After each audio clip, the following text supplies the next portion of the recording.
thanks everyone for being here today. It's nice to see so many faces. So today I'm going to talk about PR fundamentals for startups. So I'm hoping this is going to be like an interactive session, so feel free to jump in at any point to ask questions. It's quite tiring to like talk for like 2 hours, so help me out. So just to try to get an understanding of what you guys are hoping to achieve tonight with the session and who I'm talking to. Hands up who like works at a startup or runs a startup or owns a startup. Awesome. Anyone who works in PR or wants to work in PR? Where do you work or you want to work in PR? Studying PR?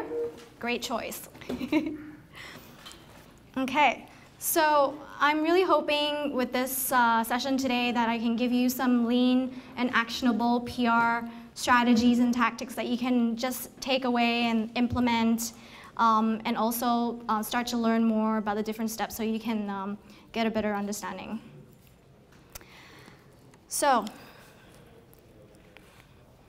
a little bit about me. I'm a communications strategist. I have about 10 plus years experience around the world. I've worked at agencies and I've also worked in-house at Sony. And at Sony, I managed the professional products and audio products for 12 countries around Asia Pacific. I've worked in Australia, Malaysia. Blah. Hello? Stopped working? Okay. Canada, and I found that there's a universal truth when it comes to PR, and I'm gonna tell you that in a second. So right now I'm a PR manager at Trulio, which is a startup based in Vancouver, and I also am the CEO and founder of a business called Wild Skincare, which is obviously a skincare company. So I wear many hats for my day-to-day job. And these are some of the brands that I've worked with. So I get this question a lot, and even my mom has no idea what I do. And it's really hard to explain to friends, and sometimes I just don't bother at all. But what exactly is PR? Does anyone know? Anyone want to shout out? Well, I guess it's the way a company or a business communicates to the public. It's a means of doing that. Yep. That's a good one. Anyone else? Well, that's pretty much it. It has changed a lot in terms of what PR is. It's expanded to from just traditional PR, which is media outreach, to other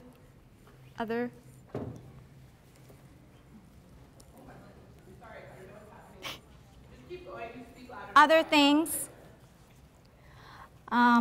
Yeah, it's expanded to other things, but in general, it's about communicating with your stakeholders in an effective way and telling a story. And when I talked about the universal truth after working in over 10 countries, is that, yes, it's about relationships that you build with the media, but it's also about telling a good story. And with PR and the media landscape, reporters, it's a revolving door. You know, you can build a relationship, but then they decide to do something else. Or you build a relationship and they decide to go into PR. So that's pretty common. And so what you can always fall back on is knowing what makes a good story and understanding how to tell that story.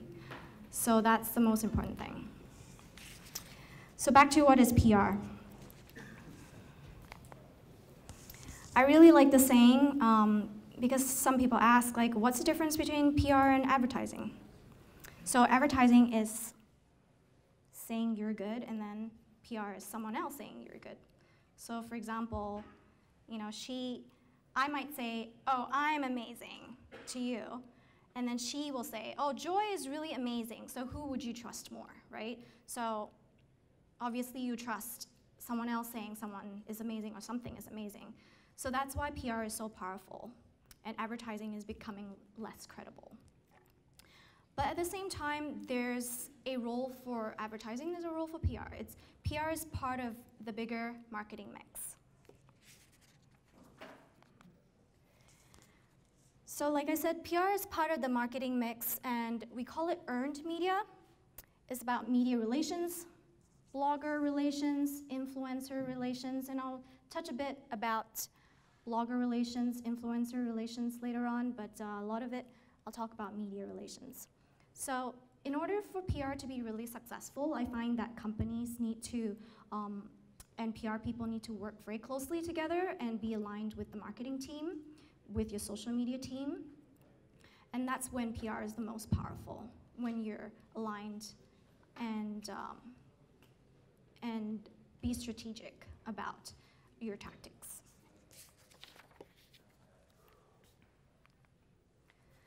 Now I'm going to dive into the step-by-step process to have an actionable PR plan.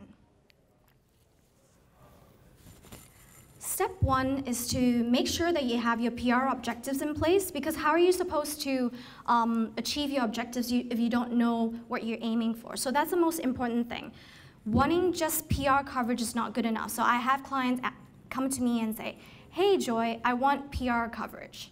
But then, I want them to start thinking about what exactly are your business goals?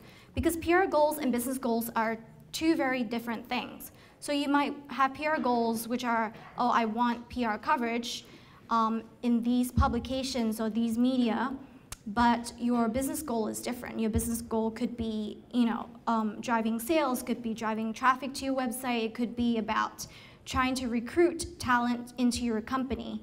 So define what your objectives are and just have that brainstorm in your head and have that as part of the homework that you need to do even before you reach out to any media.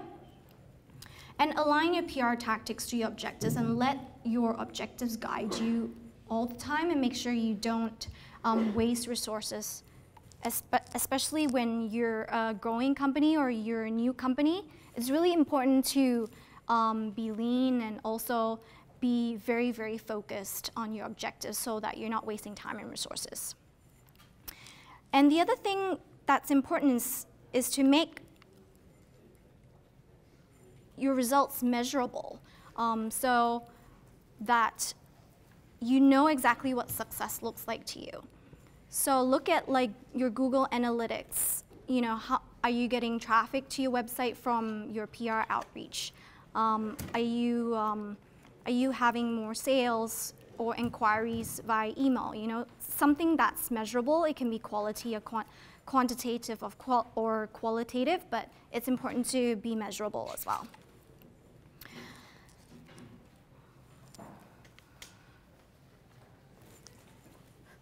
Does anyone have any questions so far? Okay. Secondly is identify. Identify your target audience. So who are your consumers? Understand, what are their demographics, what are they reading, what are they consuming in the media?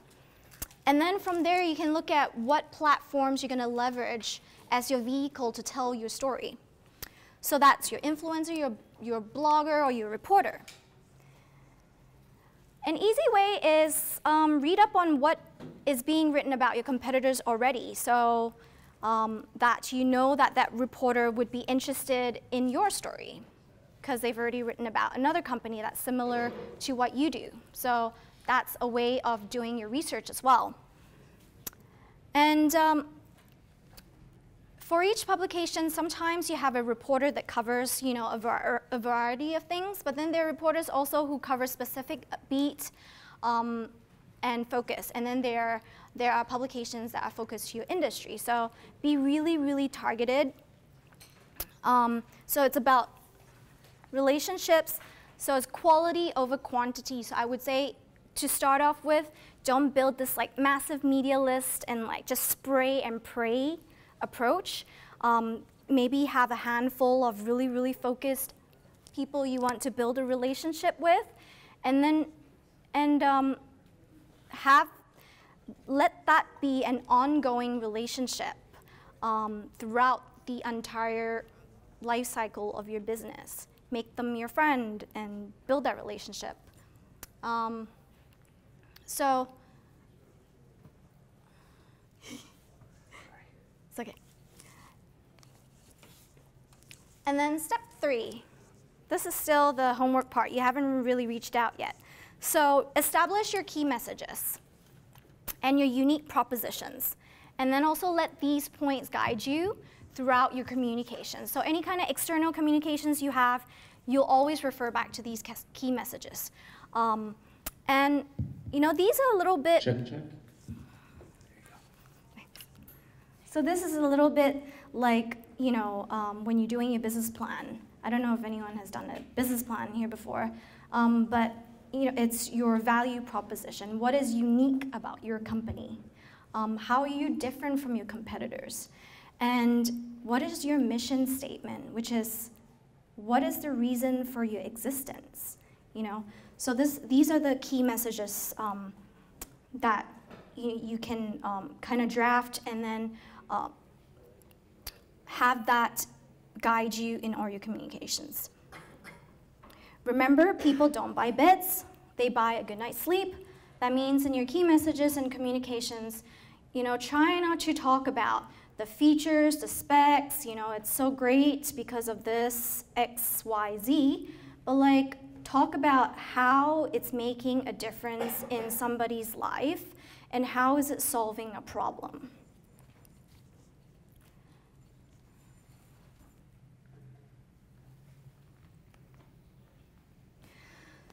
So key messages are supposed to be short and sweet because when you are talking to the media at a party or in an interview, or you want it to be memorable. So that's why you make it short. So where it underlines, so this is an example of messaging that I did for GoDaddy. So the bolded part is where the key message is. And you want to make it short so that you can remember. It's kind of like your elevator pitch. If you have like a 15-minute interview or 10-minute interview with a very time-strapped reporter, you don't want to forget the key messages that you wanted to say. You want to remember it and have it so that, you know, at the end of the 10 minutes, you're not like, oops, I forgot to talk about my key messages. You know, you didn't take control of the interview. You let the journalists take control of the interview and just ask questions, and you're just answering and following along.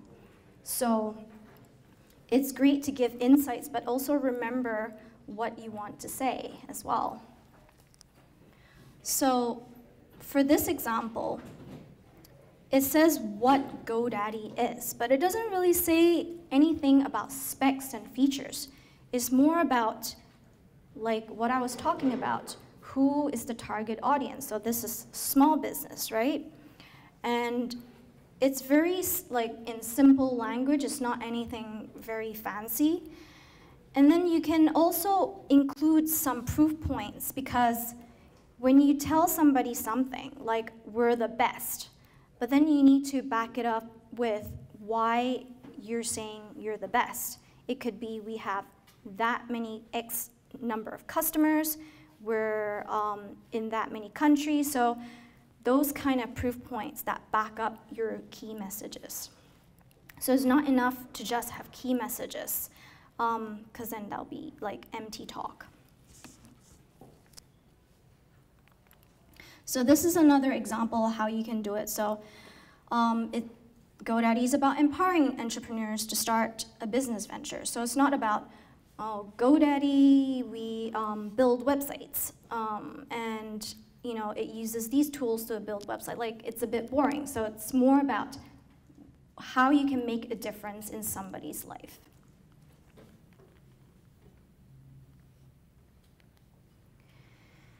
So now we have the pitch.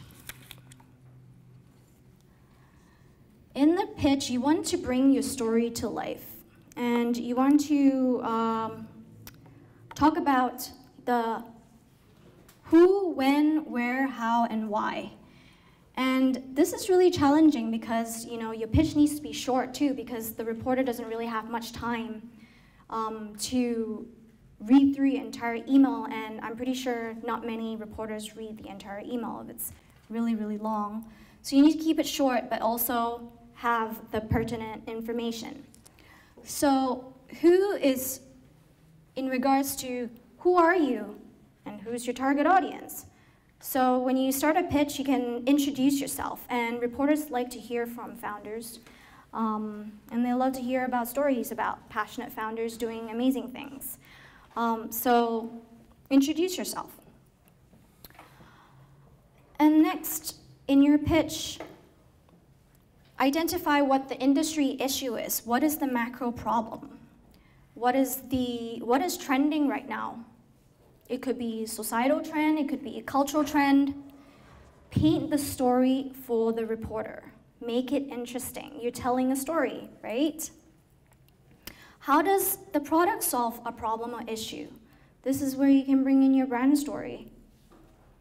And how can you provide a different viewpoint that is not already talked about constantly? So you don't want to harp on about something that's already been talked about. So you've already done your homework in the beginning, you've already read up about what is being said in the media pertaining to your industry and about the problem, about your competitors. So try to come up with a different viewpoint. And then how can you add value to that current conversation? And the where is some more practical information. You can talk about where a company is based, where it's founded, where the headquarters, if your product is available in Canada, or if your app is only available in the US, or whatever it is. And when is why now? And that's really important because you want to create a sense of urgency. You want to tie it to a news hook or something that's happening at the moment. Because a lot of reporters, when they are writing a story, they think to themselves, like, is this story important for me to tell the story now? Or could it be next week or next month?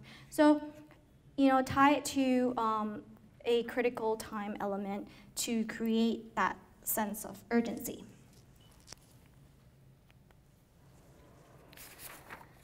So I was saying, make your pitch short and sweet. Back it up with third-party stats. So, you painting your picture and you're talking about the industry problem and how you're going to solve it. So, back up your industry problem, make it more credible with third-party stats, and then talk about your proof points, because media are very suspicious of and have a strong sense for bullshit. So. They get a lot of irrelevant pitches. So if you are a credible company, try to, have proof points to back that up so that they take you seriously. And especially for a startup, you want to communicate that you have a viable product and you have sales, or people are actually using your product. So you have product validation. So try to include information about that. Remember, we care about human stories, not about companies. So when you're doing your pitch, don't go on and on about your company, but like I said, what is the human story here? And okay, I missed one point. So supporting visuals. So with our social media landscape now, we need to also create pitches and then support it with visuals. If you have an image to share, or an infographic, or a slideshow, or a video, say so in the pitch to make it more share-worthy and also make it more enticing for the media.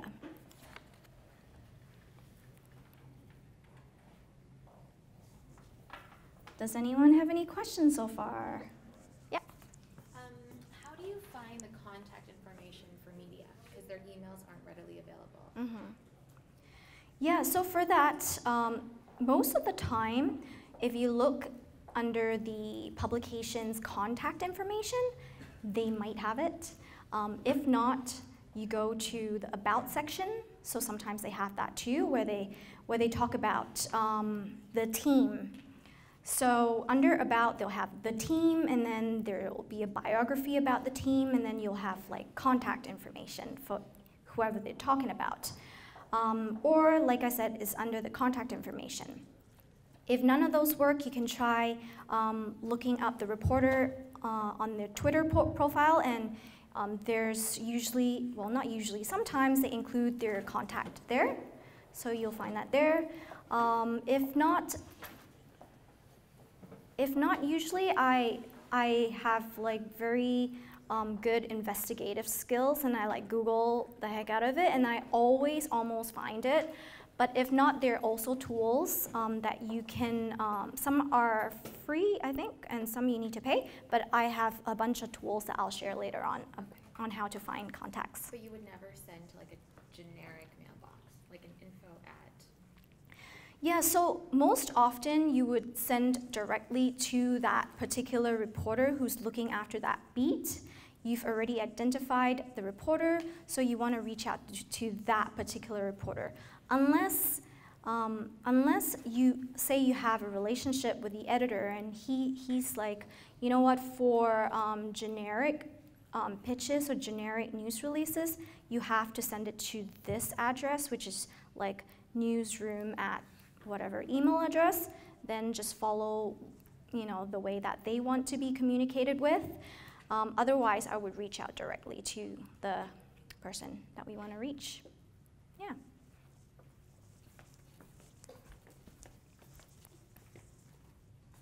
Any other questions? Okay, so where are we now? Okay. And very importantly, follow up, and don't give up. Don't give up if you don't get any replies on the first try, because very often your email gets lost in a very crowded email inbox. So, you know, don't give up. Follow up, and then when you follow up, take the opportunity, since you're already sending another email, to follow up to share, you know, something, a new development, or hey, just want to circle back to see if this is of interest, and did you know that the latest report was released XYZ days ago and said this? And I think this is very timely for the story. So just kind of take the opportunity, don't waste the opportunity for space to, but don't go on and on, just like a quick couple of lines. And then wait weeks or a week, 2 weeks to follow up again to see if there's any interest. But don't be a pest. Know when a no is a no, and then move on. And it's not the end of the world if they don't get back to you, or if they get back to you and they say, no, they're not interested. At least, well, thank them, and at least you're on their radar. And next time when you pitch them, they might remember you, but you're on the way of building a good relationship as long as you are respectful and are giving them good stories. How many tries are too many? I just blocked a guy on LinkedIn that sent me 3 spam messages, so I guess 3 is a bit too much. Yeah, so... What do you think? Well, first of all, if I feel that I'm giving something of value to that reporter, and I'm very confident that the pitch that I'm sending is very relevant to that reporter because I've already done my homework. I know that this is what they write, and this is of interest to their audience. I don't feel like I'm a pest. Then it's okay to follow up a couple of times, or even 3 times over a course of a few weeks. But give it some time instead of just like keep following up. And you know, reporters need to do their job, and they want to be told of news development as well. So you're kind of helping them, and it's like a relationship. You're helping each other. So as long as you've done the homework, which I mentioned in the first few steps, and you're not sending them pesky emails like that guy who was spamming you. So the content is important, and if you're telling a story, because maybe what your story is not the right time for them, but it could be something that they would revisit later on. So as long as you're developing a compelling story and you're confident and you have done your homework that it's not spam, it's okay to follow up a few times. Yeah. So that being said, just making sure that you've done your homework and done all the research that you can. Yeah.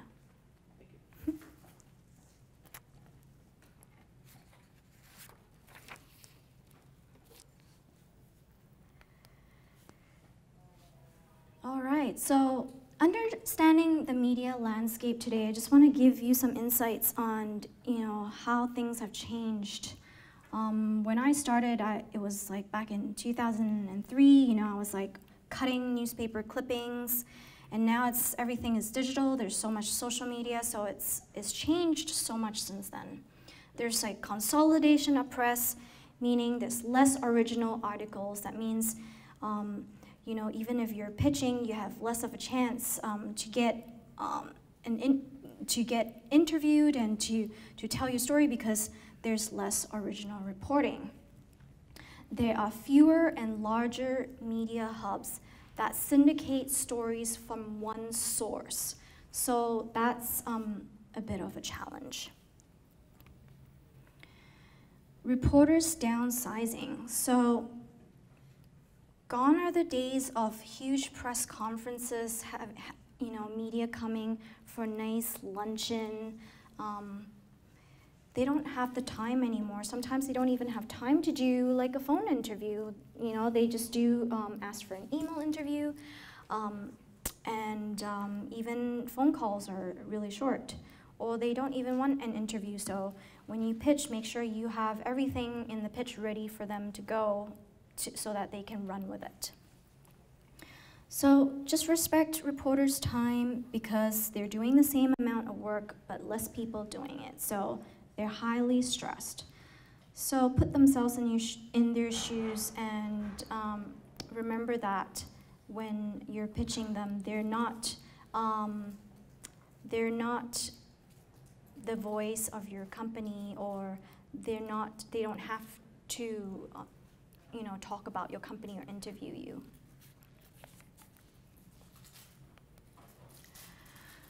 Reporter branding. So this is just this is with social media proliferating.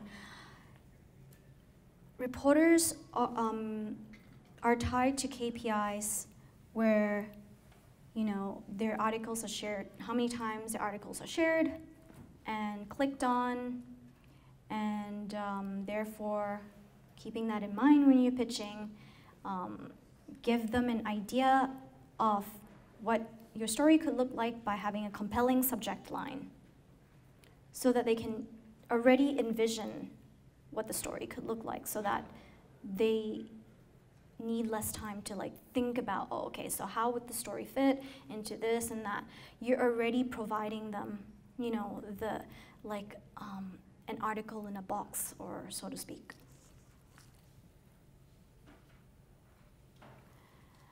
And I also want to talk about the media landscape today, about how it's very common to have very little full-time staff at a publication. So one time my client declined an opportunity to have a contributed article on an industry publication because she could only see that there are 30 full-time staff on their team.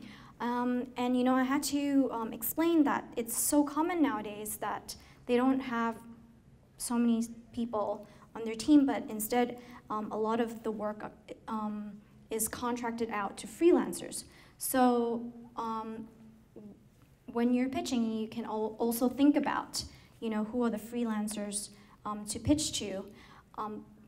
And how it would work is usually you pitch a story to the freelancer, and if you catch the interest, they will pitch it to the respective publications that they're writing for, the editors of the respective publications that they're writing for. So that's how it works, so that you know the flow and who makes the final decision.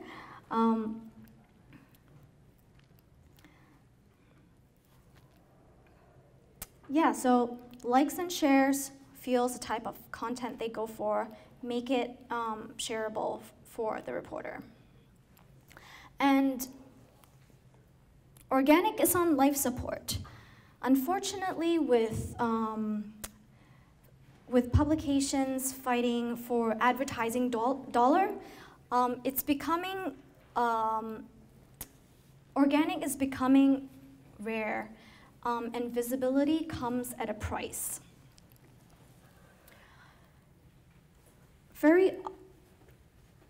Sometimes you'll find that, if you run a publication and you need advertising in order to survive, of course, your advertiser is going to play a part in what you're going to write. I'm not saying that all are like that, but I'm just saying just be mindful that, it's tough out there.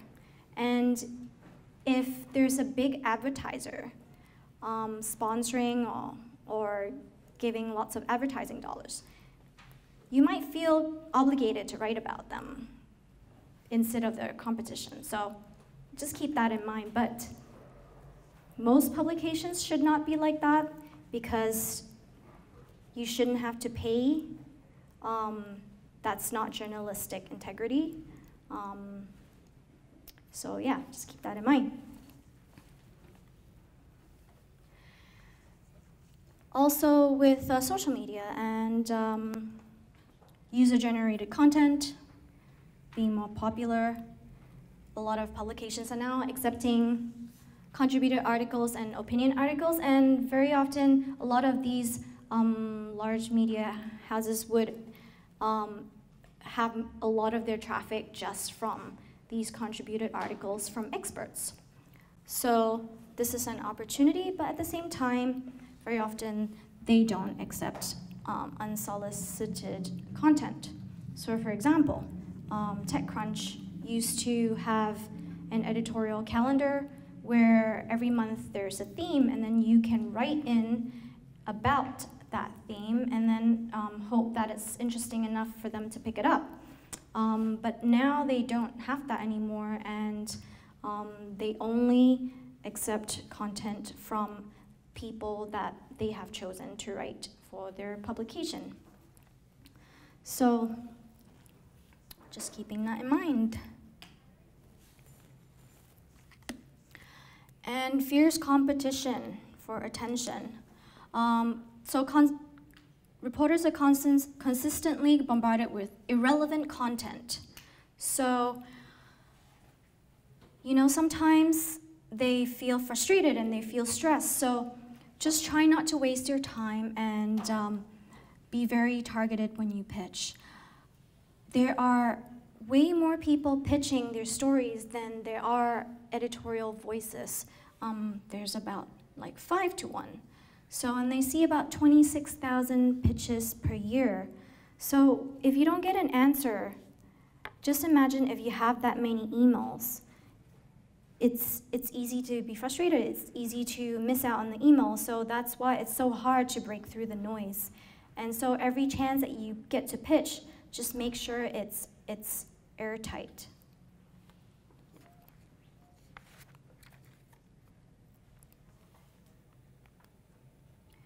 So I just want to share some PR impact examples. People ask, we're a startup, are we ready for PR?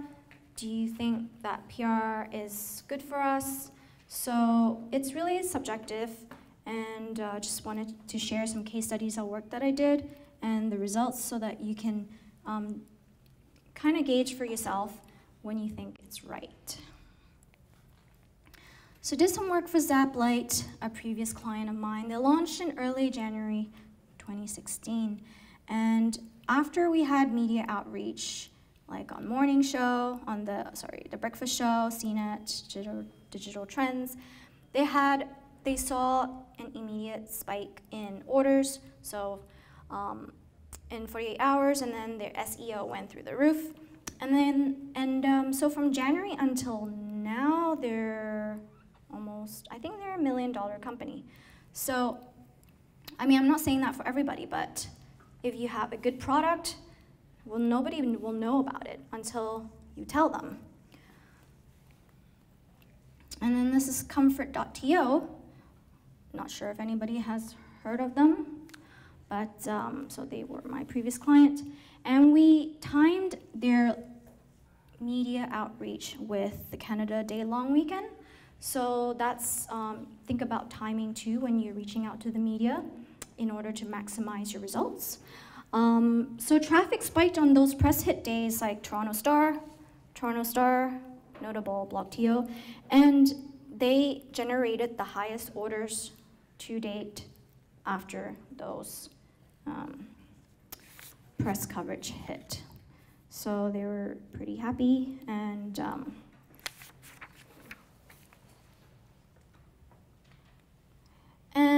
so I currently am the PR manager for Trulioo, and we had really good results where we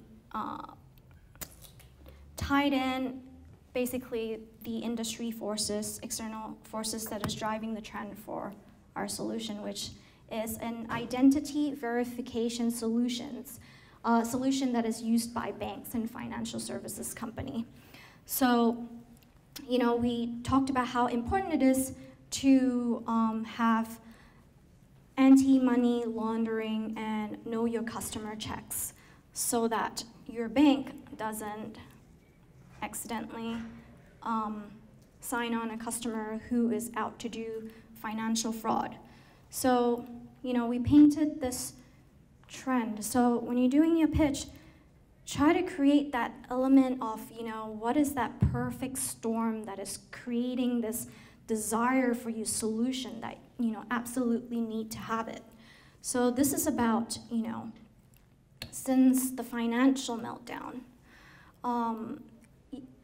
there are regulations that created the need to make sure that it doesn't happen again. So safety for the economy, making sure that financial fraud doesn't happen, offshoring, like the Panama Papers about offshoring of tax havens, and anti-money laundering problem is like $1 trillion.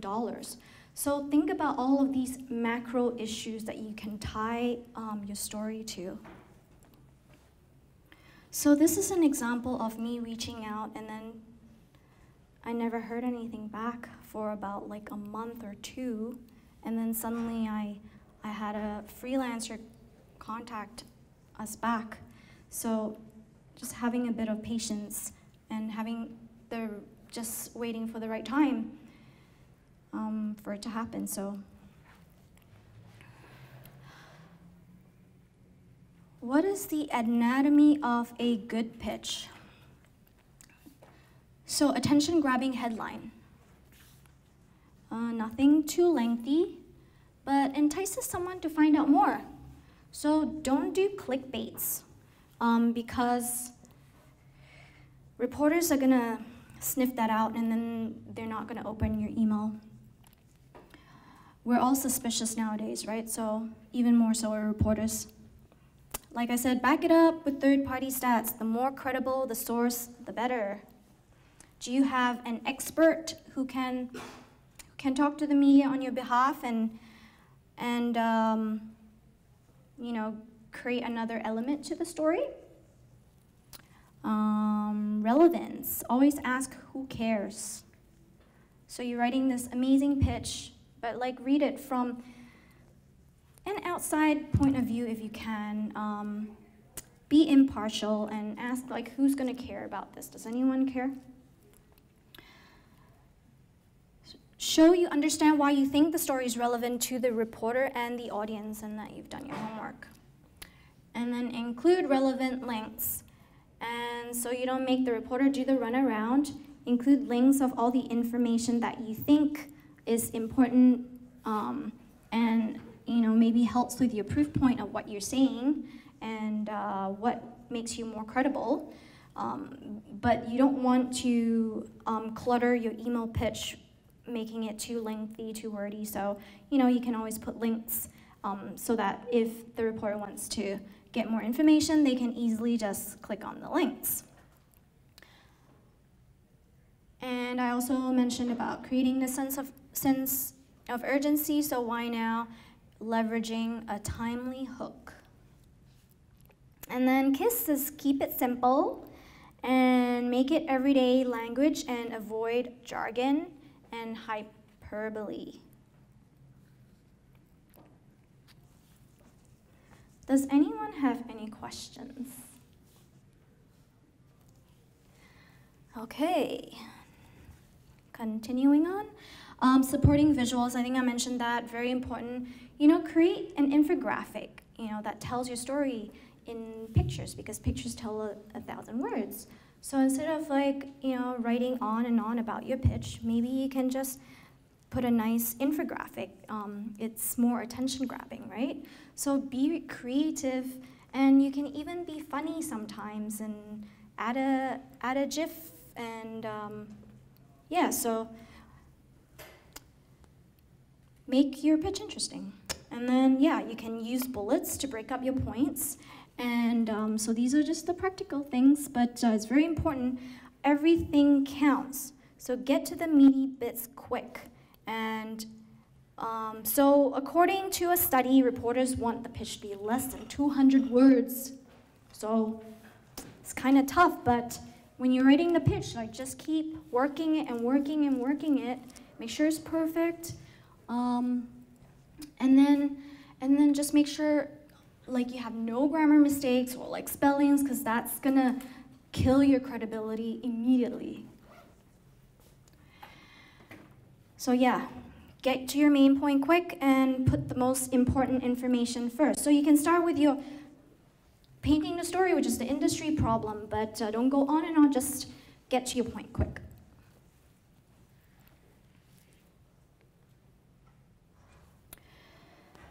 So like I was saying earlier, be confident and be informed so you know that you're being a resource. You're not bragging, you're not exaggerating, you're not trying to get the reporter to be the voice of your company, or as if they're obligated to write about you.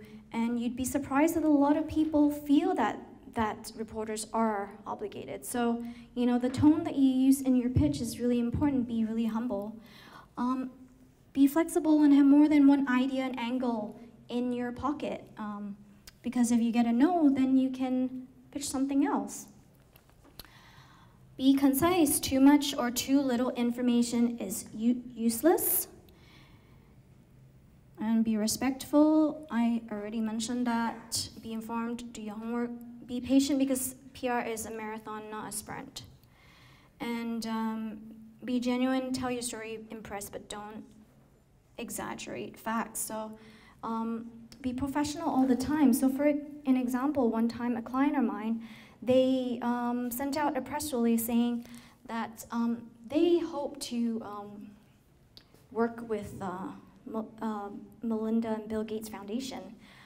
They sent out a press release saying that. I'm like, well, are you working with Bill and Melinda Gates Foundation? They're like, no, but we hope to, and it looks like it's gonna happen.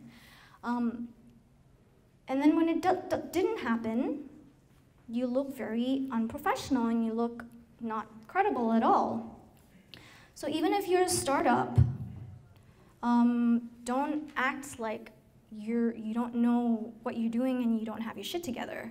So that's important, and be professional all the time. Even if it's 99.9% confirmed, don't say it till, you know, it's a done deal. Because once it's published, it's out there, and you can't go to the journalist and say, oh, hi, can you like change this because we're no longer working with this foundation? Then you are looking silly.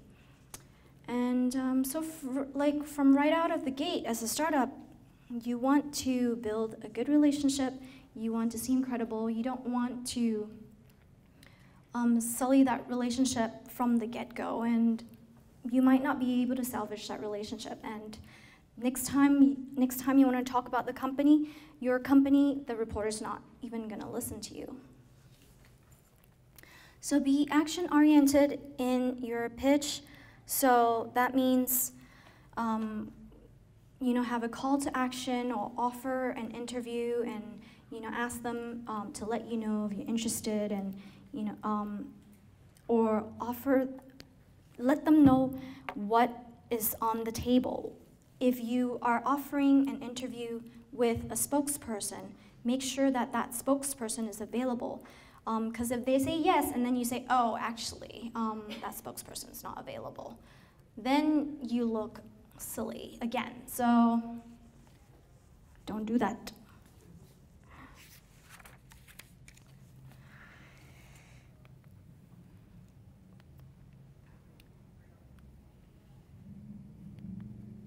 So examples of good pitch subject lines. Why do you think the first one is good? Anybody? Just high profile investor. Yeah. So like if I'm a reporter, I want to know who's this high profile investor. So it creates that like mystique. So you want to open it. Well, I like that one. So it's really, really subjective, but kind of like ask yourself, do you think that's interesting? Like, would I click on this? So these are some of the ones that I like career development, bootcamp style, because it makes me think of, so that was to a HR magazine, it makes me think of like this new person like doing push-ups in the office. And yeah, and then if you have a research, put that a research is available. Reporters love research, they love data. And if you're submitting a guest post, explain that it's a guest post or slideshow is available. Just make it interesting. Make it simple.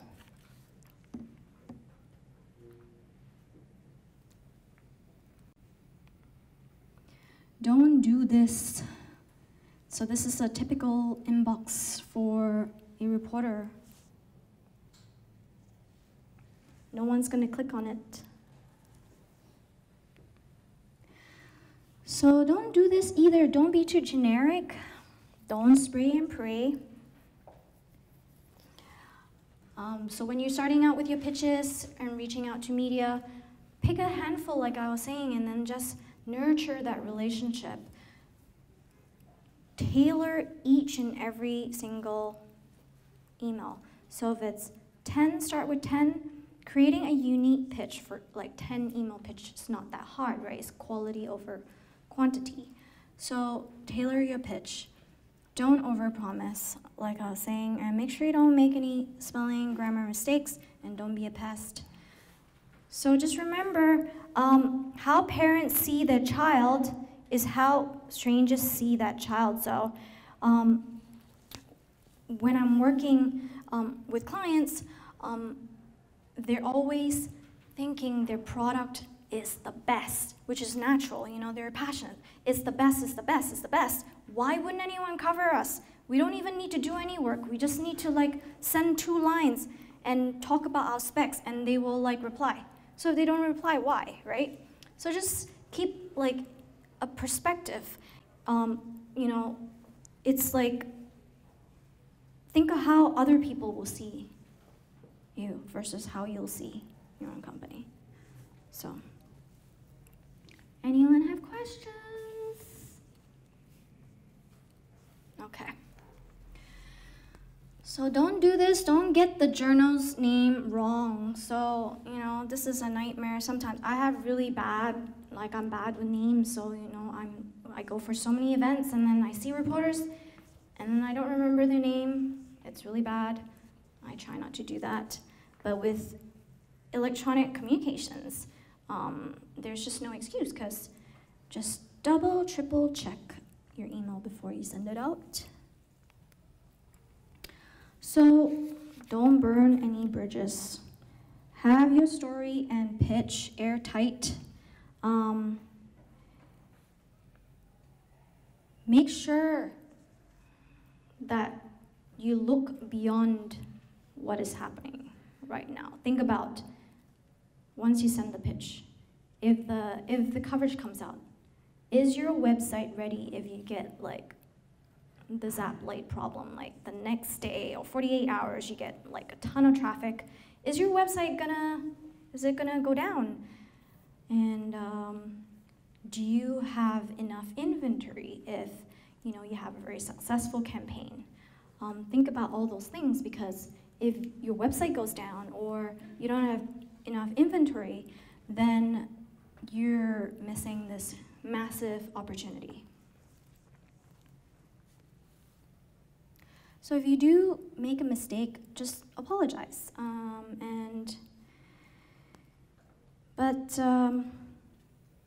Yeah, give it some time, but hopefully, you know, you can mend that relationship, because you don't want to burn bridges as a startup founder, or in PR, you want to build bridges.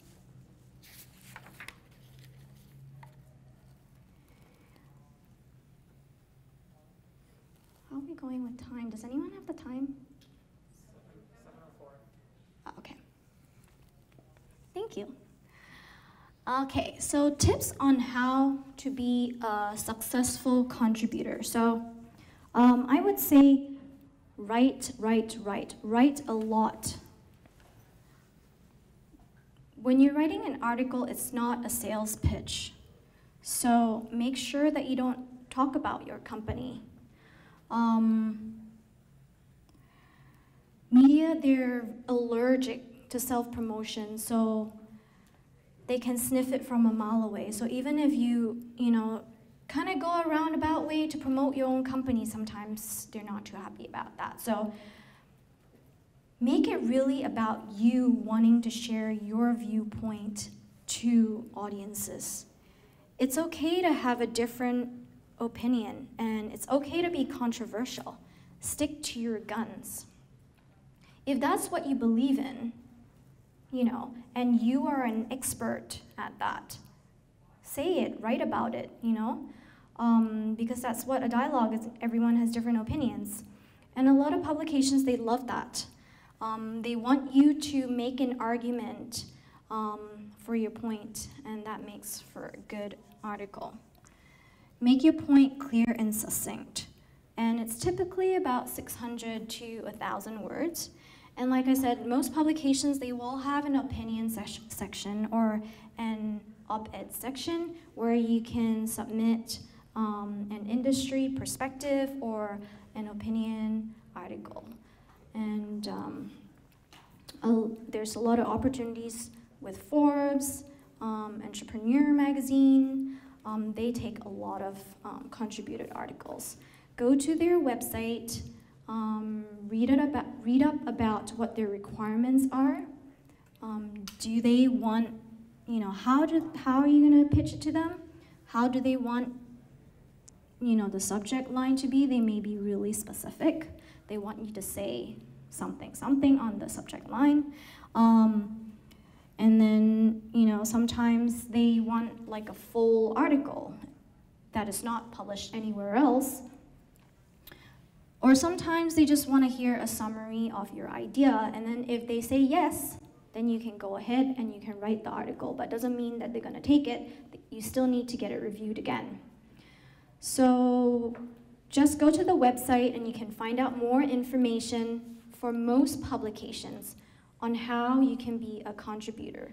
But the most important thing is to just keep writing and have a ton of content.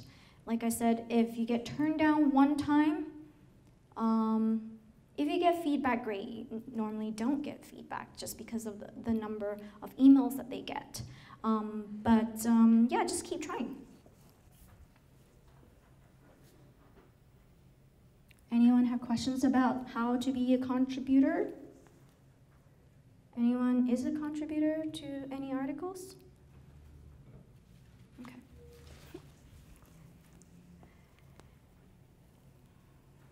Right, so ignore the exercise spelling mistake. I have an exercise, and so build the foundation of a strong pitch by identifying the who, what, when, why, and how. And I'll pull up the previous slide. So, it's really simple. Just write about, who are you, and then who's your target audience, and then under what is like what are you trying to say? What's the story? What's the industry trend? What is the problem that you're trying to solve? When is like address the location that is relevant. And then why now? Why is it important that they tell the story? Why do people need to hear about the story? How does your product solve the problem? And there you have, the backbone of a good pitch that you can flesh out. So just identify very briefly who, what, when, why, and how. Pick a company or a brand that you want to talk about, and then build out the foundation of what your pitch would be like if you were pitching a reporter, and then come up with a good pitch subject line. So, and the other thing is, if you could maybe think about, one or two publications that you would pitch that to, that would be great as well. And then tailor your pitch to that publication. So that'll be about like 10 minutes, and then we can kind of share what we've written with the class. So, yep. Anyone have questions about that? Everyone down for the exercise? Okay, cool. So yeah, if you want to jot down on a piece of paper or your laptop, whatever way works for you, I will pull up that slide on the action plan.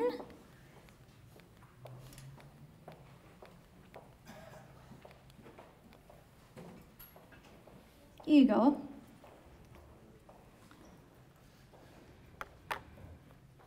And just ask any questions if you have.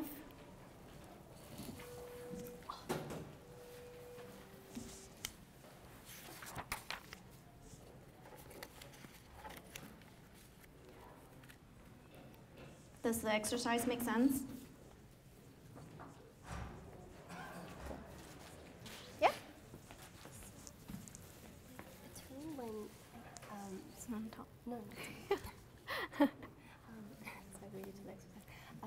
So like if you are like a PR representative or you're like for your clients, would you introduce yourself as like a PR representative, or is it recommended that like the founder or someone from the company actually do the pitch? Both ways work fine.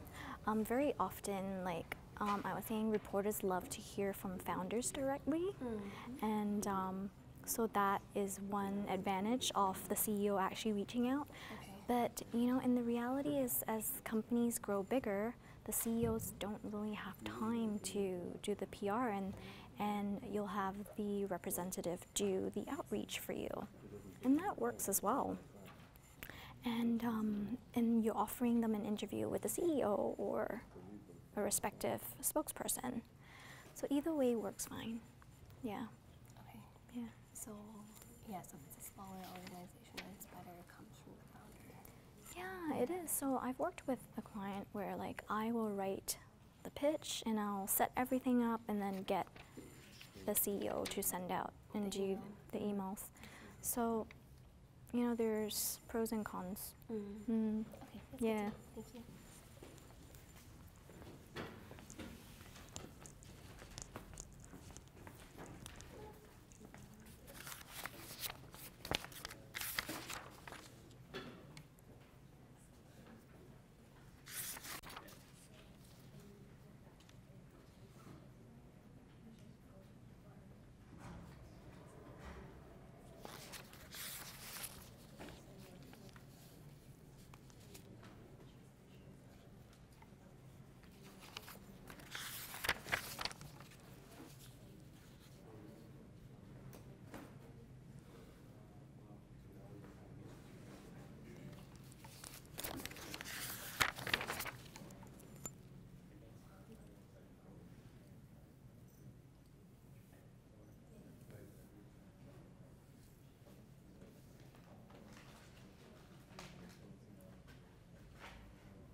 How's it going?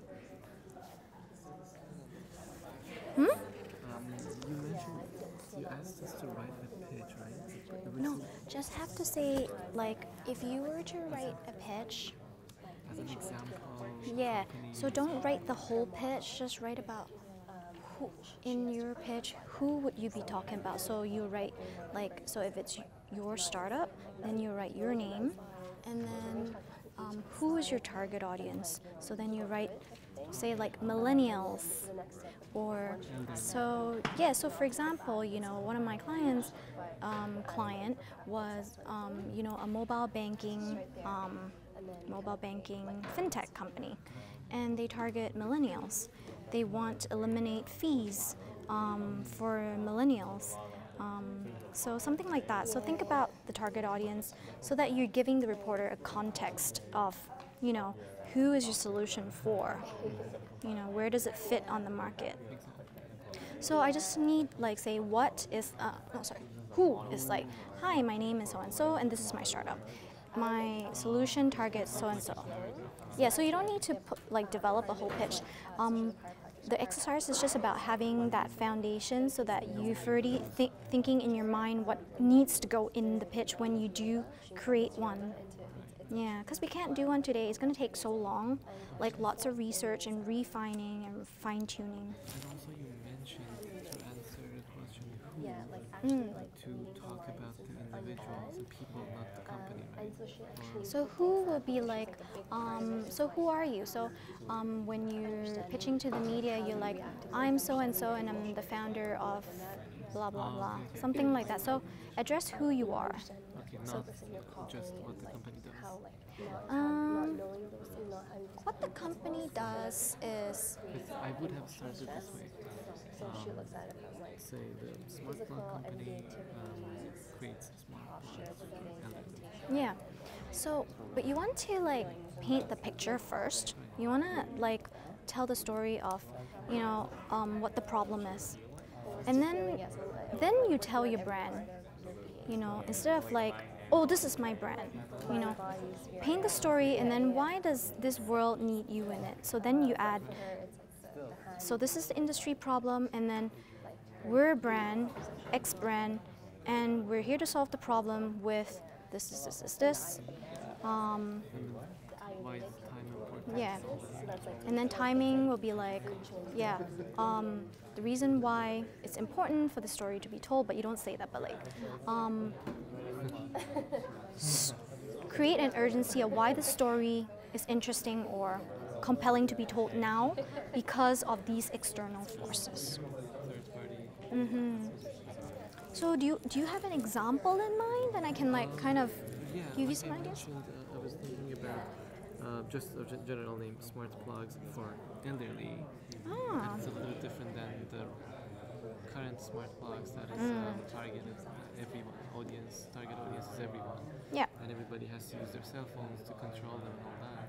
I wanted something simpler, say for elderly. For the elderly. That they can just trust. You can use it without Wi-Fi. Yeah, you can use it without Wi-Fi kind of thing.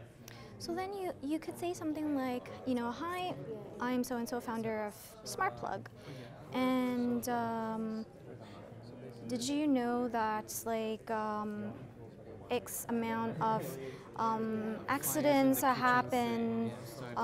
Yeah, there are X amount of accidents that are happening. You know, people are falling because they need to get to the plug.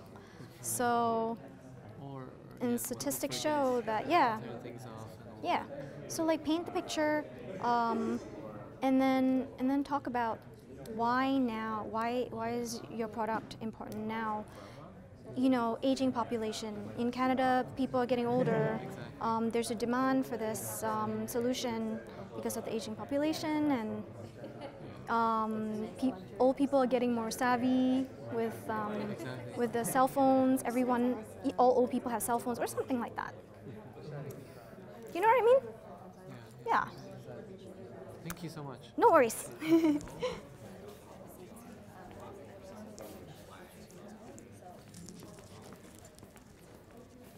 How's it going? It's okay so far. Good.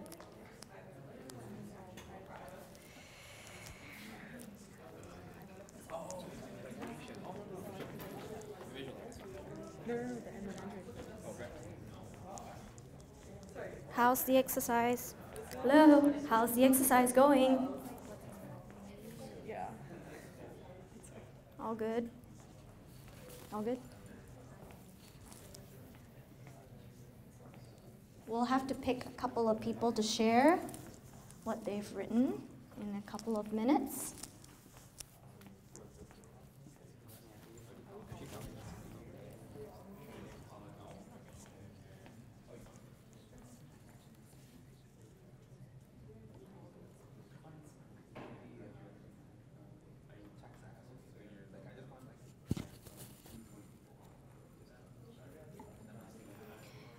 And then lastly, just identify maybe one or two publications relevant to that pitch that you're trying to pitch, and then a nice subject line.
Do we need a little bit more time? More time?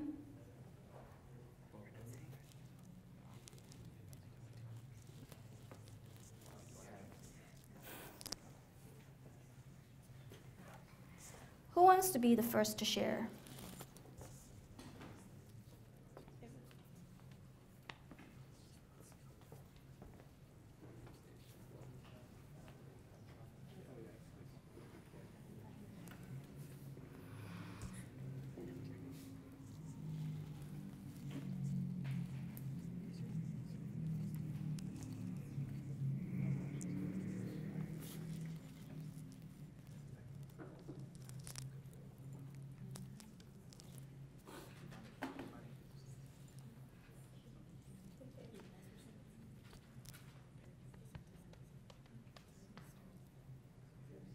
Shall I pick somebody? You. Would you like to share? Yeah.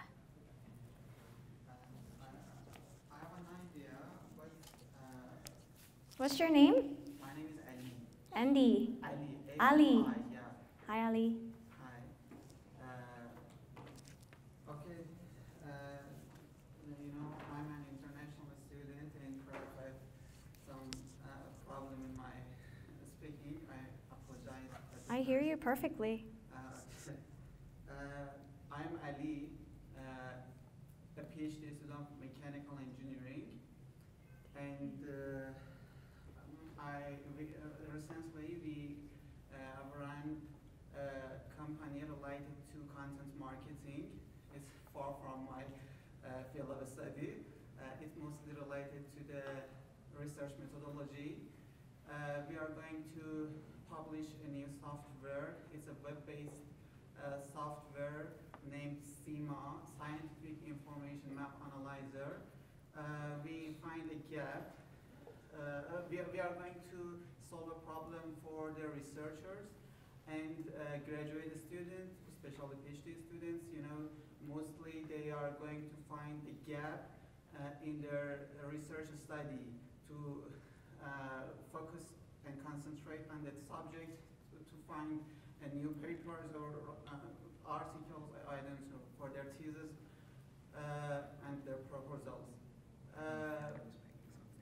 We have seen some similar softwares in famous companies, but you can see that most of the PhD students never use this software because they are not user-friendly. So we suggest a web-based software, as I've told you, its name is SEMA, that by using visual processing different papers on your area, that you put these papers as the income, as the input into the software, they will give you a map which will show the different places of the science area of your field of study. For example, it will say that this part there aren't numerous research, while the other parts, for example, a part related to the energy have lots of research recently. Yes, you can find the gaps, and although it will have a powerful rival, we think that by making it user-friendly for a student, we can be competitive, I think. And why when? Why when? Because we think that today most of its fundamental needs are available, such as internet, such as high-speed internet, such as a lot of researchers in the world, a lot of PhD students, a lot of master students, and so it can be the time to solve this problem. Hello. That's a lot of information, but great information. Thank you for sharing. I would say that with something like that, when you're writing the pitch, try to think of some way, like a visual way, to showcase what you're saying as well, because that would help whoever that's reading it better understanding by looking at the visual, or like I said, an infographic. With software, especially if it's technical, just make sure it's not going to be too technical information, but like how does it solve the everyday problem which you're saying that students are facing. So your industry problem would be that students are maybe not living up to their potential because of the lack of technology in that specific area, and you're able to solve that. But you can also look at stats, like if you're saying that there's a need for this solution because of this problem, support it with some stats from like third-party source that will make you more credible. And also, if you're just starting out as a startup, have some proof points so that it's not just a product that is new and has no market validation. So talk about how you have already succeeded. What are your successes with that product, for example? Very often,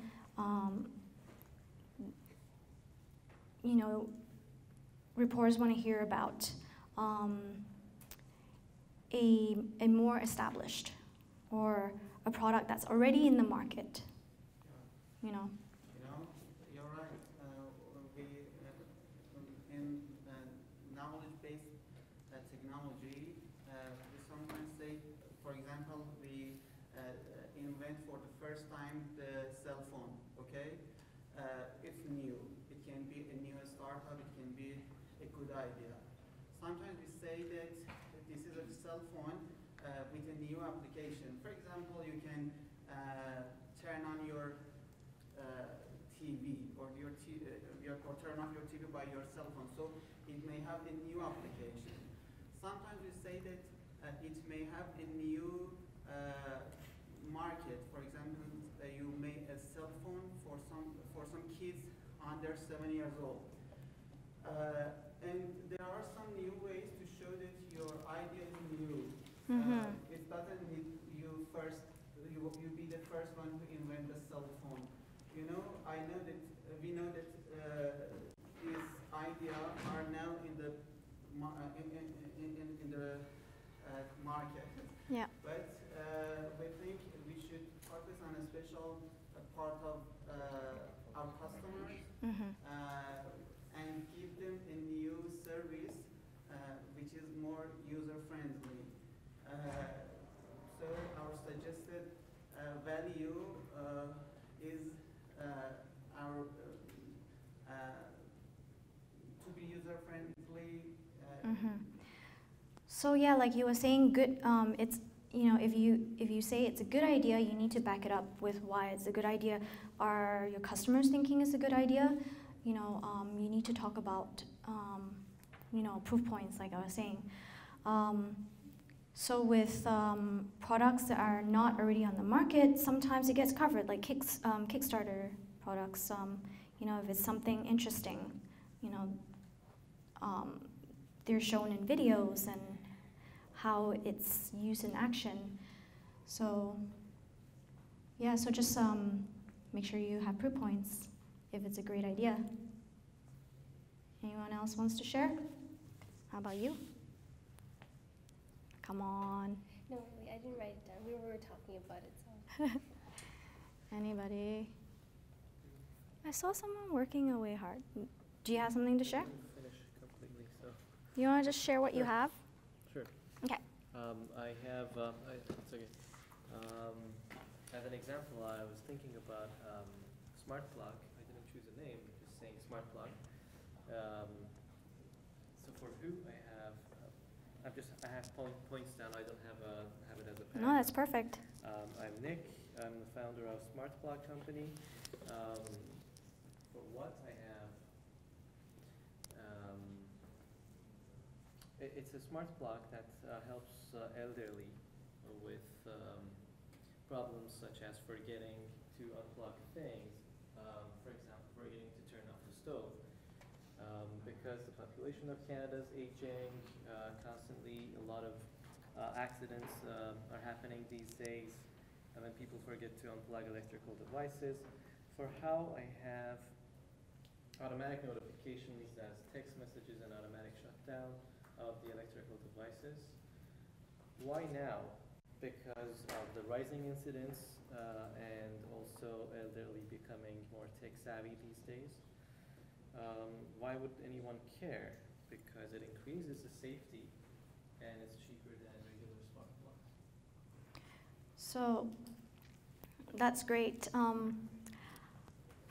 So my question would be, so how is it different from what there is on the market?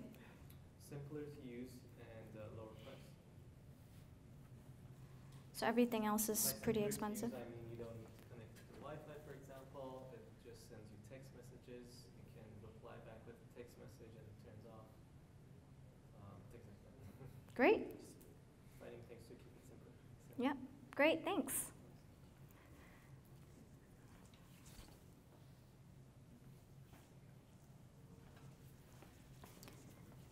Anyone else?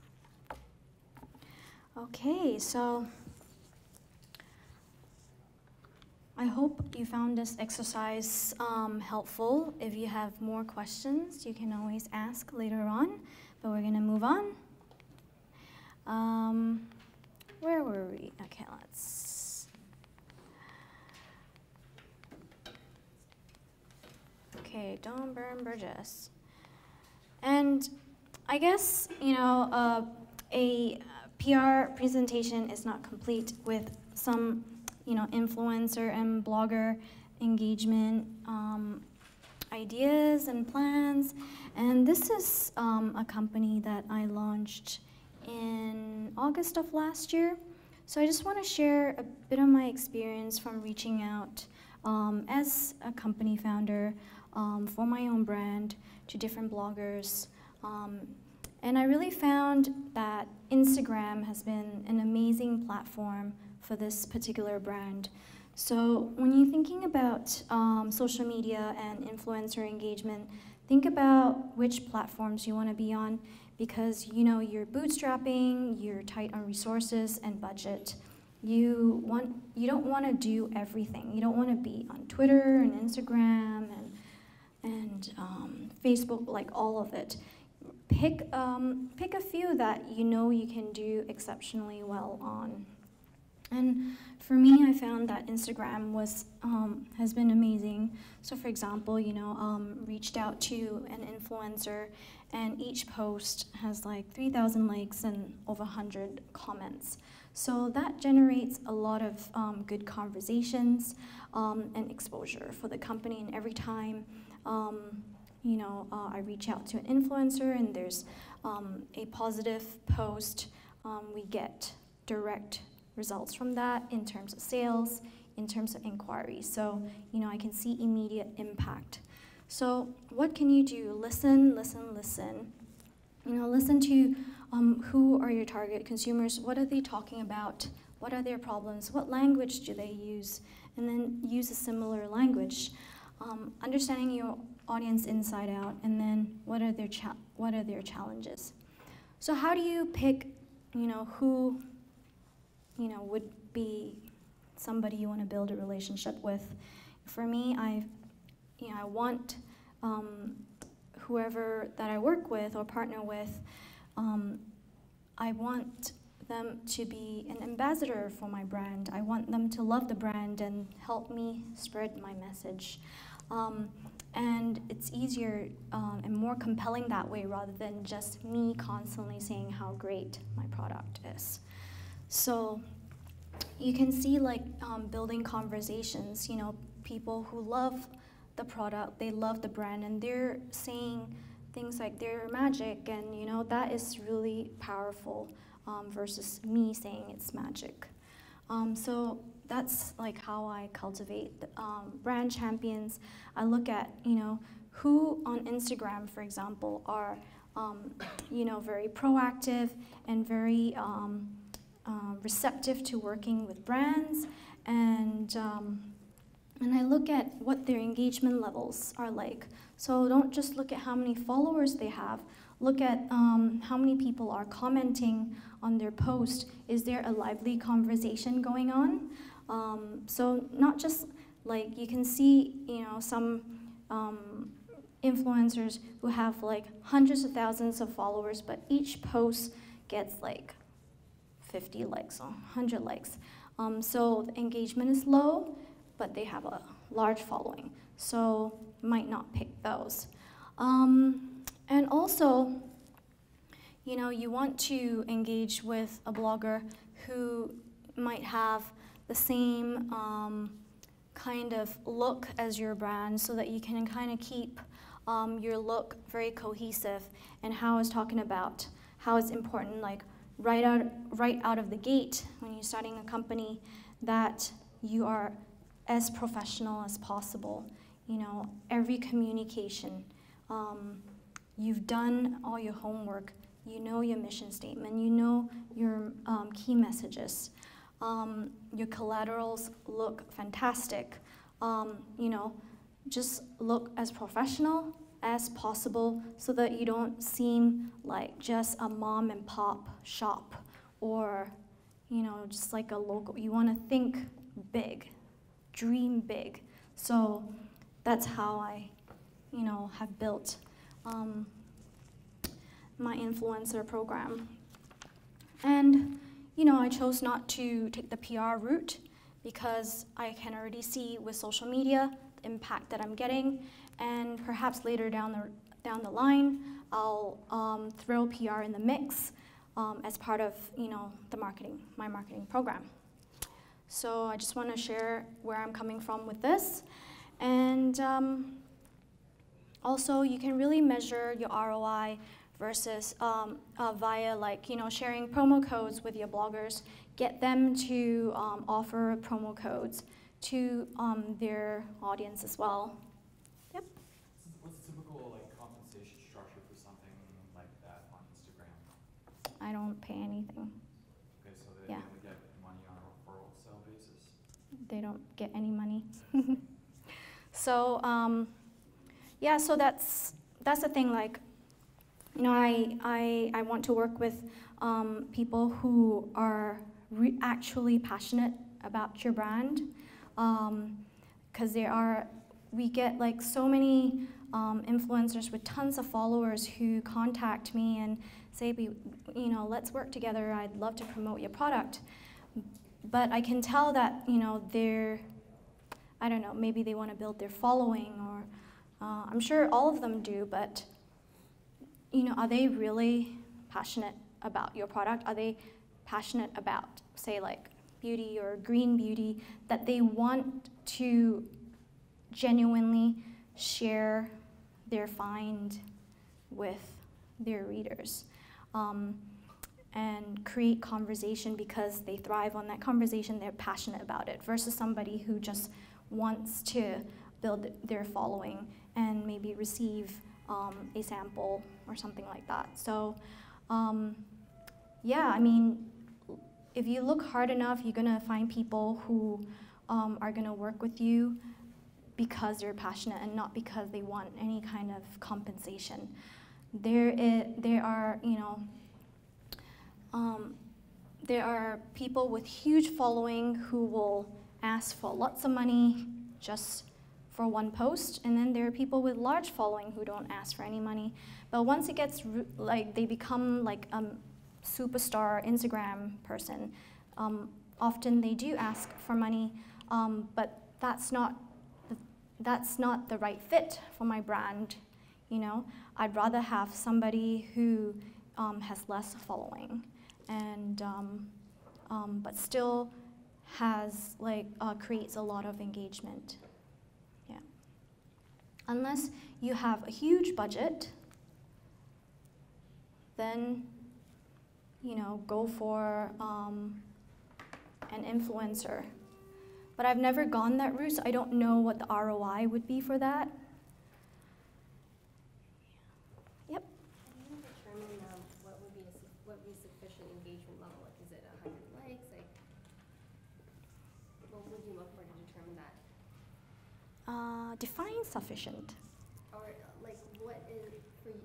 So when you Like what I look for when I select. Yeah, when you're selecting, what were you looking for in terms of engagement level? So obviously comments, like, what numbers make sense?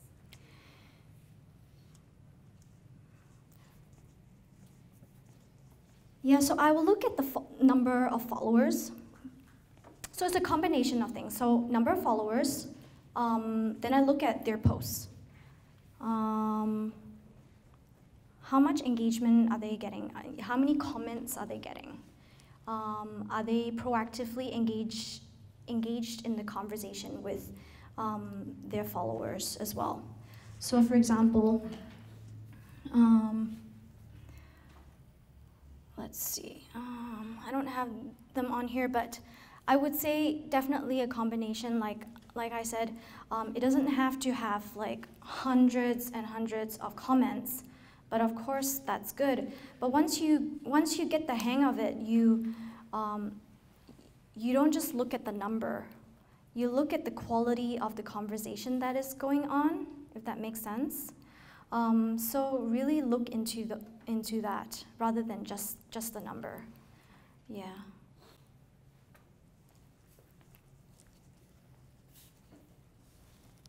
Yep. Just maybe circling back a little bit. Sure. How do you craft your message to target specific outlets like print versus online versus bloggers versus TV? Maybe you can refer back to your light bulb client you had. I would say, when you are doing a pitch for different platforms, it doesn't really matter whether it's TV or online or magazine. It's more important that what is in your message. So for broadcast, for example, I would tailor the communications from a visual point of view. I will, I will talk about how, the product will work, say like on a morning show, and how it would appeal to their audience. So then I offer also, giveaways, products to give away to the audience as well. So you can think about that to entice the reporter to that opportunity. What else? Yeah, so I would say make sure you think about the visual element because it's so visual. You want to send them a product in advance. You want to tell them, all the features that they can talk about on their show. Yeah, so think about the format of the show, and then make sure you provide them all the information that they need, on the show. So, for example, if it's a breakfast show, you can talk about, hey, are you doing a story about? So in the summer, you have about the tech gadgets that you need at the cottage. So when you go to the cottage, there are lots of bugs. So if you're doing a story like that, the bulb would be perfect for your show. So then you can talk about, you can showcase the bulb, and then you can mix it with other products that are great for going to the cottage. So kind of paint that picture for them. Does that make sense?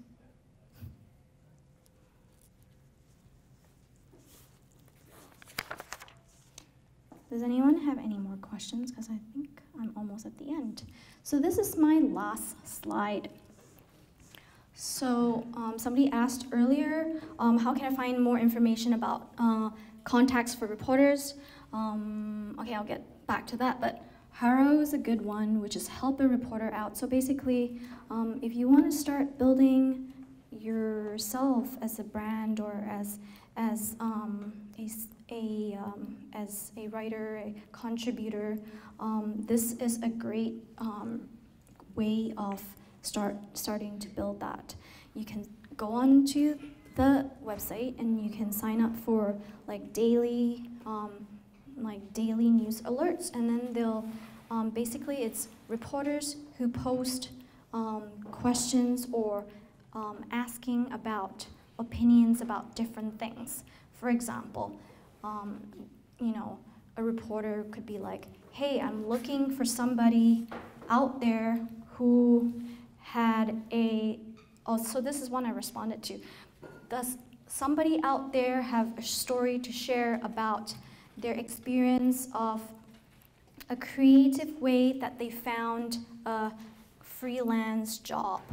So then you can write to them and say, hey, I have an experience I'd like to share, and then you talk about that. Or it'll be like a reporter asking, hey, any startups out there who can give some tips about what are the best financial tools to manage your finances? So then if you're a startup founder or you work at a startup, you can share your insights. So that's just a few examples of the kind of queries that you get. And they'll send you one in the morning, and they'll send you one in the evening, and you can tailor that to business or finance or lifestyle or whatever it is. And Twitter lists. You can search a reporter and look up lists that they're a member of, so that's an easy way to find relevant reporters. So you can go to a reporter's Twitter page and see what list they are part of, so that you can see who else is on that list. So that's a little trick that you can do. So Ninja Outreach is a platform where you can find guest post opportunities. You can do search, and you can search up content. And then you can also find social media influencers by putting in keywords and filtering and things like that. So that's good for that. And it was created by more of marketing SEO people. So they're very much driven into finding ways to create links and whatnot. So if you're into that, you can look up opportunities there. Press Rush is very much a PR platform. You can find relevant reporters by beats, and then you can search by keyword, say fintech, and then it'll have a bunch of reporters who write about fintech. And then you can find their contacts there, so that you can build your media list in there, and then you can find the contacts, their email, and then contact them. Journal requests is similar to Haro, And you can follow the different requests on Twitter by looking for the hashtag journal request, or you can sign up for the daily digest as well, and they'll send you a roundup of all the queries that the media are asking for. Muckrack is similar to PressRush. It's another platform that you can look for media contacts and also look for, it's a very simple looking platform where you can also look at what they're writing, the reporter's writing on Twitter. And the last one is PR Web and Market Wired. Basically, they're two press release distribution services. PR Web is more of a cost-effective option, but I'm not really a fan of wired distribution services, but it has its place for some companies. So there you have it. So those are the tools that I quite like, and some that I really, really like. There are lots more tools out there, so you can just search for it and see what works for you. So that's basically the end of my presentation. Thanks so much for listening, and really appreciate you guys doing the exercise. Thank you. And contact me if you'd like to ask me any questions. I'm always happy to receive emails and chat with whoever has questions. But anyone wants to ask something else? Yep. I was just wondering, I don't know if I missed that, but let's say if you have your profile on Instagram or in other media, do you suggest to keep your own profile separate from your business, service, product profile, or would it be still okay to have just one profile, kind of like people sometimes in photography, for example, they have one profile for everything, but I can imagine for maybe some other services it would not be very relevant. Anyways, what's your opinion on that?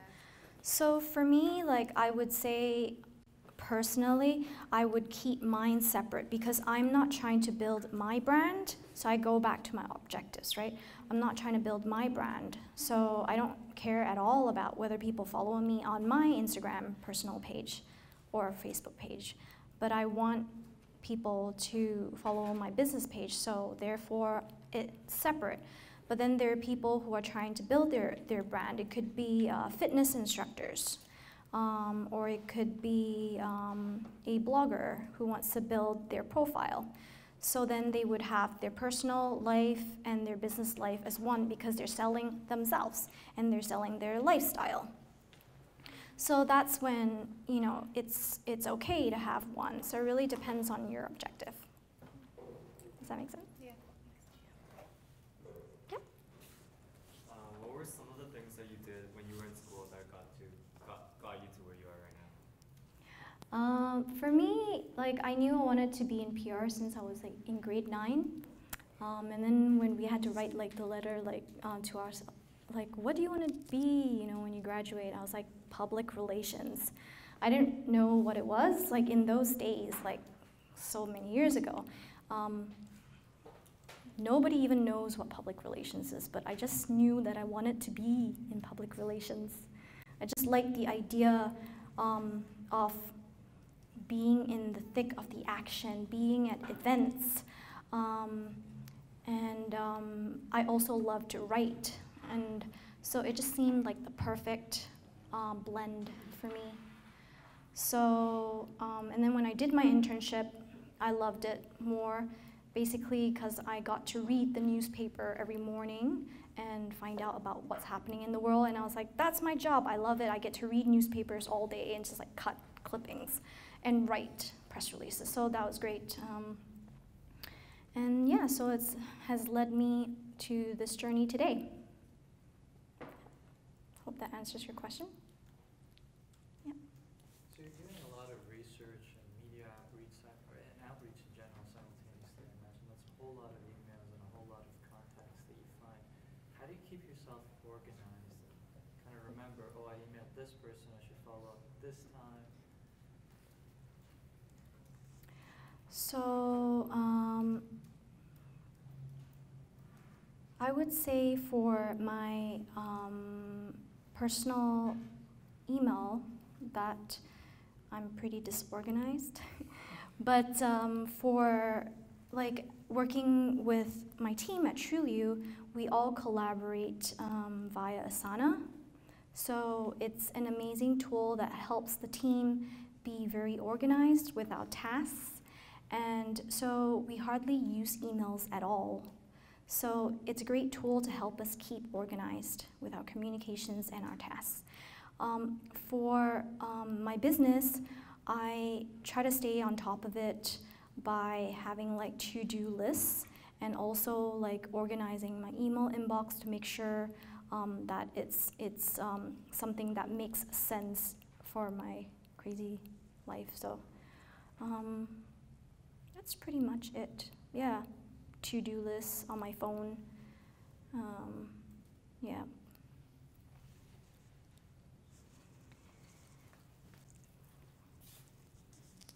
Anyway, that's the end of my presentation. There's pizza. So thank you so much again, and if you have any questions, I'll be around, so you can feel free to come and chat. Thank you.